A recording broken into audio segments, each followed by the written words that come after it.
Penahbisan bait suci. Tabut perjanjian dipindahkan ke rumah Tuhan. Pada waktu itu, Raja Salomo menyuruh para tua-tua Israel, semua kepala suku, para pemimpin kaum keluarga Israel, berkumpul di hadapan Raja Salomo di Yerusalem untuk membawa tabut perjanjian Tuhan dari Sion, kota Daud. Semua orang Israel berkumpul di hadapan raja pada hari raya di bulan ke-7. Setelah semua tua-tua Israel datang, imam-imam pun mengangkat tabut itu. Mereka membawa tabut Tuhan, kemah pertemuan, dan segala perlengkapan kudus yang ada di kemah itu. Semuanya itu diusung oleh imam-imam dan orang-orang Lewi. Raja Salomo dan segenap umat Israel yang sudah berkumpul di hadapannya berdiri bersama dia di depan tabut itu dan mempersembahkan kambing domba dan lembu yang tidak terhitung dan tidak terbilang banyaknya. Kemudian imam-imam membawa tabut perjanjian Tuhan itu ke tempatnya di ruang terdalam rumah itu, di tempat Maha Kudus, di bawah sayap kerup-kerup, sebab kerup-kerup itu mengembangkan kedua sayapnya di atas tempat tabut itu dan menudungi tabut serta kayu-kayu pengusungnya dari atas. Kayu-kayu pengusung itu sangat panjang, ujungnya kelihatan dari tempat kudus yang di depan ruang terdalam itu, tetapi tidak kelihatan dari luar. Disitulah tempatnya sampai hari ini. Tidak ada apapun dalam tabut itu selain kedua loh batu yang diletakkan Musa ke dalamnya di Gunung Horeb, tempat Tuhan mengikat perjanjian dengan orang Israel pada waktu mereka keluar dari tanah Mesir. Ketika imam-imam keluar dari tempat kudus, awan memenuhi rumah Tuhan. Imam-imam itu tidak tahan berdiri untuk menyelenggarakan ibadah karena awan itu, sebab kemuliaan Tuhan memenuhi rumah Tuhan. Lalu Salomo berkata, Tuhan telah mengatakan bahwa ia akan tinggal dalam awan yang kelam. Sesungguhnya aku telah mendirikan rumah yang megah bagimu, tempat engkau menetap selama-lamanya. Tuhan menepati janjinya kepada Daud. Kemudian raja berbalik ke arah seluruh jemaah Israel dan memberkati mereka, sementara segenap jemaah Israel berdiri. Ia berkata, terpujilah Tuhan Allah Israel yang telah melaksanakan dengan tangannya firman yang telah disampaikannya dengan mulutnya kepada Daud ayahku. Demikian, sejak aku membawa umatku Israel keluar dari Mesir, aku tidak memilih kota apapun dari antara segala suku Israel untuk mendirikan sebuah rumah supaya namaku tinggal di sana. Tetapi aku telah memilih Daud untuk berkuasa atas umatku Israel. Daud, ayahku, bertekad mendirikan rumah untuk nama Tuhan Allah Israel. Tetapi Tuhan berfirman kepada Daud, ayahku, engkau memang bertekad mendirikan rumah untuk namaku, dan tekadmu itu sungguh baik. Hanya saja engkau tidak boleh mendirikan rumah itu, melainkan anak kandungmu yang akan lahir, dialah yang akan mendirikan rumah itu untuk namaku. Tuhan telah menepati janji yang telah diucapkannya. Aku telah menggantikan Daud ayahku dan duduk di atas tahta kerajaan Israel, seperti yang difirmankan Tuhan, serta mendirikan rumah ini untuk nama Tuhan Allah Israel. Di sana aku telah menyediakan tempat untuk tabut yang berisi perjanjian yang diikat Tuhan dengan nenek moyang kita ketika dia membawa mereka keluar dari tanah Mesir. Doa Salomo. Kemudian berdirilah Salomo di depan mezbah Tuhan di hadapan segenap jemaah Israel, menadahkan tangannya ke langit dan berkata, Ya Tuhan Allah Israel, tidak ada Allah seperti Engkau, baik di langit yang di atas maupun di bumi yang di bawah. Engkau yang memelihara perjanjian dan kasih setia kepada hamba-hambamu yang hidup dengan segenap hatinya di hadapanmu.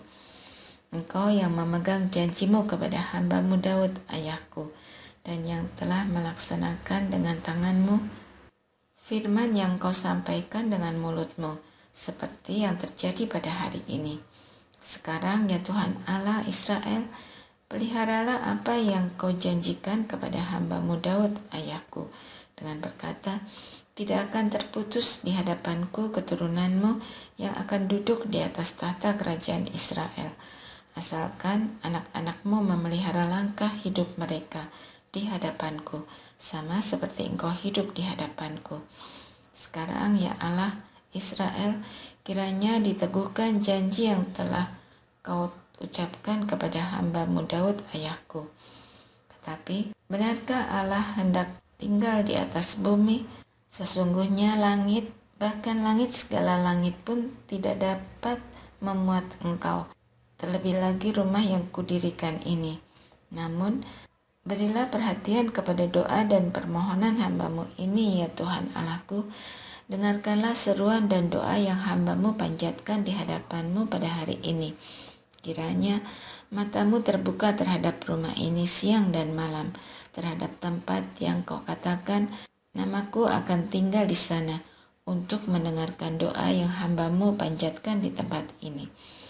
Dengarkanlah permohonan hamba-Mu dan umat-Mu Israel yang dipanjatkan di tempat ini. Kiranya Engkau mendengarnya di tempat di kediaman-Mu di surga. Dengarkanlah dan ampunilah. Jika seseorang berdosa terhadap sesamanya dan dituntut untuk bersumpah dengan kutuk atas dirinya, lalu ia datang bersumpah di depan mezbah-Mu di rumah ini, kiranya Engkau mendengarkannya di surga, bertindak dan mengadili hamba-hamba-Mu, menghukum orang yang bersalah dengan menimpakan tingkah lakunya atas kepalanya sendiri, dan menyatakan benar orang yang benar, dengan memberi balasan kepadanya sesuai dengan kebenarannya. Apabila umat-Mu Israel terpukul kalah oleh musuhnya karena mereka berdosa kepadamu, lalu mereka kembali kepadamu dan mengakui nama-Mu, berdoa dan memohon kepadamu di rumah ini, kiranya Engkau mendengarkannya dari surga, mengampuni dosa umat-Mu Israel, dan membawa mereka kembali ke tanah yang telah Kau berikan kepada nenek moyang mereka. Apabila langit tertutup dan tidak ada hujan, sebab mereka berdosa kepadamu, lalu mereka berdoa di tempat ini, mengakui nama-Mu, dan berbalik dari dosanya, sebab Engkau telah menindas mereka, kiranya Engkau mendengarkannya di surga, dan mengampuni dosa hamba-hamba-Mu, umat-Mu Israel. Karena Engkaulah yang menunjukkan kepada mereka jalan yang baik, yang harus mereka ikuti. Kiranya Engkau menurunkan hujan atas tanah-Mu yang telah Kau berikan kepada umat-Mu menjadi milik pusaka. Apabila di negeri ini ada kelaparan, apabila ada sampar, hama dan penyakit tanaman, belalang atau belalang pelahap, apabila musuh mengepung mereka di salah satu kota mereka, apapun tulah atau penyakit yang ada, lalu seseorang atau segenap umat-Mu Israel memanjatkan doa dan permohonan di rumah ini dengan menadahkan tangannya karena masing-masing menyadari kesesakan hatinya, kiranya Engkau mendengarkannya di surga, tempat kediaman-Mu yang tetap. Kiranya Engkau mengampuni, bertindak dan membalas setiap orang sesuai dengan segala tindak tanduknya, karena Engkau mengenal hatinya. Sungguh, hanya Engkaulah yang mengenal hati semua anak manusia, sehingga mereka takut akan Engkau selama mereka hidup di atas tanah yang telah Kau berikan kepada nenek moyang kami. Begitu juga apabila seorang asing yang tidak termasuk umat-Mu Israel datang dari negeri jauh oleh karena nama-Mu, sebab orang akan mendengar tentang nama-Mu yang besar dan tangan-Mu yang kuat, serta lengan-Mu yang teracung. Apabila ia datang berdoa di rumah ini, kiranya Engkau mendengarkannya di surga, tempat kediaman-Mu yang tetap. Kiranya Engkau bertindak sesuai dengan segala yang diserukan kepadamu oleh orang asing itu, supaya segala bangsa di bumi mengenal namamu dan takut akan engkau sama seperti umatmu Israel. Maka mereka akan tahu bahwa rumah yang telah kudirikan ini dikhususkan bagi namamu. Apabila umatmu keluar untuk berperang melawan musuhnya, kemanapun mereka, engkau menyuruh mereka, dan mereka berdoa kepada Tuhan dengan berkiblat ke kota yang telah kau pilih dan ke rumah yang telah kudirikan bagi namamu, kiranya engkau mendengarkan di surga doa dan permohonan mereka dan memberikan keadilan kepada mereka. Apabila mereka berdoa kepadamu, karena tidak ada manusia yang tidak berdosa, dan engkau murka kepada mereka, serta menyerahkan mereka kepada musuh, lalu mereka dibawa sebagai tawanan ke negeri musuh yang jauh atau yang dekat. Namun, apabila mereka sadar kembali dalam hatinya di negeri tempat mereka tertawan, dan mereka berbalik serta memohon kepadamu di negeri orang-orang yang membawa mereka sebagai tawanan dengan berkata, kami telah berdosa, bersalah dan berbuat fasik. Apabila mereka berbalik kepadamu dengan segenap hatinya dan dengan segenap jiwanya di negeri musuh yang mengangkut mereka tertawan, dan apabila mereka berdoa kepadamu dengan berkiblat ke negeri mereka yang telah kau berikan kepada nenek moyang mereka, ke kota yang telah kau pilih, dan ke rumah yang telah kudirikan bagi namamu. Kiranya engkau mendengarkan di surga tempat kediamanmu yang tetap, doa dan permohonan mereka, dan memberikan keadilan kepada mereka. Kiranya engkau mengampuni umatmu yang telah berdosa kepadamu, dan segala pelanggaran yang dilakukan mereka kepadamu, dan berilah mereka belas kasihan di hadapan orang-orang yang membawa mereka sebagai tawanan, sehingga orang-orang itu berbelas kasihan kepada mereka, sebab mereka itu umatmu dan milik pusakamu, yang telah kau bawa keluar dari Mesir, dari tengah dapur pelaburan besi. Kiranya matamu terbuka kepada permohonan hambamu dan terhadap permohonan umatmu Israel. Kiranya engkau mendengarkan mereka kapanpun mereka berseru kepadamu, sebab engkaulah yang memisahkan mereka bagimu menjadi milik pusakamu dari antara segala bangsa di bumi, seperti yang telah kau firmankan dengan perantaraan Musa hambamu, pada waktu engkau membawa nenek moyang kami keluar dari Mesir, ya Tuhan Allah. Berkat dan pujian Salomo. Setelah Salomo selesai memanjatkan segala doa dan permohonan itu kepada Tuhan, bangkitlah ia dari depan misbah Tuhan, dari berlutut dengan tangan terentang ke langit. Ia berdiri dan memberkati segenap jemaah Israel dengan suara nyaring. Katanya, terpujilah Tuhan yang memberikan perhentian kepada umatnya Israel, sesuai dengan semua yang dijanjikannya. Tidak ada satupun yang tidak dipenuhi dari segala janji yang baik yang dijanjikannya dengan perantaraan Musa hambanya. Kiranya Tuhan Allah kita menyertai kita sebagaimana Ia telah menyertai nenek moyang kita. Kiranya Ia tidak meninggalkan kita ataupun membuang kita, tetapi mencondongkan hati kita kepadanya untuk hidup menurut segala jalan yang ditunjukkannya, memelihara segala perintahnya, segala ketetapannya, dan segala peraturannya yang telah diperintahkannya kepada nenek moyang kita. Kiranya semua permohonan yang telah kusampaikan di hadapan Tuhan ada di dekat Tuhan Allah kita pada waktu siang dan malam, sehingga Ia memberikan keadilan kepada hambanya dan kepada umatnya Israel sesuai dengan yang diperlukan setiap hari, supaya segala bangsa di bumi tahu bahwa Tuhanlah Allah dan tidak ada yang lain. Karena itu, hendaklah hatimu setia sepenuhnya kepada Tuhan Allah kita dengan hidup menurut segala ketetapannya dan memelihara segala perintahnya seperti pada hari ini.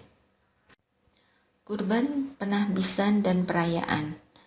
Lalu Raja bersama segenap Israel mempersembahkan kurban sembelihan di hadapan Tuhan. Sebagai kurban keselamatan kepada Tuhan, Salomo mempersembahkan 22.000 ekor lembu dan 120.000 ekor kambing domba. Demikianlah raja dan segenap Israel menhabiskan rumah Tuhan itu. Pada hari yang sama, raja menguduskan bagian tengah pelataran yang ada di depan rumah Tuhan. Sebab disitulah ia mempersembahkan kurban bakaran, kurban sajian, dan segala lemak kurban keselamatan. Karena mezbah tembaga yang di hadapan Tuhan itu terlalu kecil untuk menampung kurban bakaran, kurban sajian, dan segala lemak kurban keselamatan itu. Pada waktu itu juga Salomo mengadakan perayaan di hadapan Tuhan Allah kita bersama seluruh Israel, suatu jemaah yang besar, mulai dari Lebo Hamat sampai Wadi Mesir selama 7 hari, lalu 7 hari lagi, seluruhnya 14 hari. Pada hari ke-8, ia menyuruh bangsa itu pergi. Mereka memohon berkat untuk raja, lalu pulang ke kemah mereka dengan sukacita dan hati yang gembira, karena segala kebaikan yang telah dilakukan Tuhan kepada Daud, hambanya, dan kepada orang Israel, umatnya. Penahbisan bait suci, tabut perjanjian dipindahkan. Pada waktu itu Salomo menyuruh para tua-tua Israel dan semua kepala suku, para pemimpin kaum keluarga orang Israel berkumpul di Yerusalem untuk membawa tabut perjanjian Tuhan dari Sion, kota Daud. Lalu semua orang Israel berkumpul di hadapan raja pada hari raya di bulan ke-7. Setelah semua tua-tua Israel datang, orang-orang Lewi pun mengangkat tabut itu. Mereka membawa tabut itu, kemah pertemuan, dan segala perlengkapan kudus yang ada dalam kemah itu. Semuanya itu diusung oleh imam-imam dan orang-orang Lewi. Raja Salomo dan segenap umat Israel yang sudah berkumpul di hadapannya berdiri di depan tabut itu dan mempersembahkan kambing domba dan lembu yang tidak terhitung dan tidak terbilang banyaknya.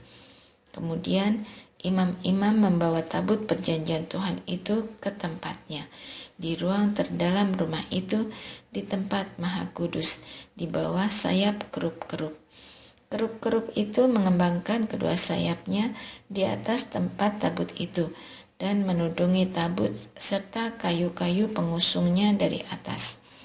Kayu-kayu pengusung itu sangat panjang, ujungnya kelihatan dari tempat kudus yang di depan ruang terdalam itu, tetapi tidak kelihatan dari luar.